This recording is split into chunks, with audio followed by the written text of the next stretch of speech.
Okay ma'am. మరి ఇది ఈ ఫ్రూట్ మీరు చూపించారు కదా! స్మెల్ కూడా చాలా బాగొస్తుంది. మరి వీటి ద్వారా మీరు ప్రొడక్ట్స్ ఏ విధంగా తయారు చేస్తారు? అండ్ ఎలా సేల్ చేస్తారు మీరు?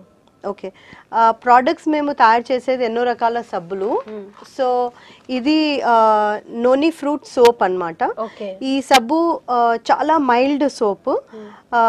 మనకి సబ్బు అనగానే ఫస్ట్ వాసన చూస్తాము. అవును.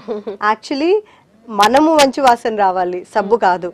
సో మనము ఏమనుకుంటామంటే సబ్బు వాడితే చాలు మనకి అంత మంచి అయిపోతుందని, కానీ కాదు.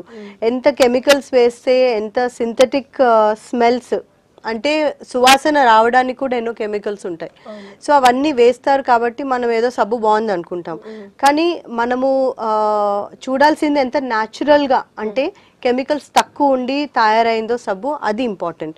ఇప్పుడు మీరు వెనకాల ఇంగ్రీడియంట్స్ అంటే ఏమేమి పెట్టి తయారు చేశారని చూస్తే దీంట్లో అన్ని మీకు న్యాచురల్ ఇంగ్రీడియంట్సే ఉంటాయి. ఓకే.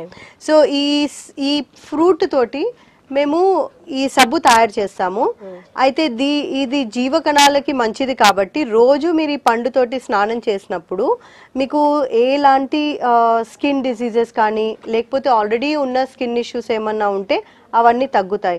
అండ్ నేను అన్నట్టు డీటాక్స్ అంటే చెడు బాడీలోంచి బయటికి వచ్చేది చర్మం ద్వారా. సో ఇది బయటకు వచ్చేటప్పుడు మనకి చర్మ రోగాలు చాలా ఉంటాయి. ఎందుకంటే ఆ చెడు అనేది బయటికి మనం తీయకపోతే ఫోర్సబుల్ గా బాడీ పుష్ చేస్తుంది స్కిన్ ద్వారా. ఓకే. Okay ma'am.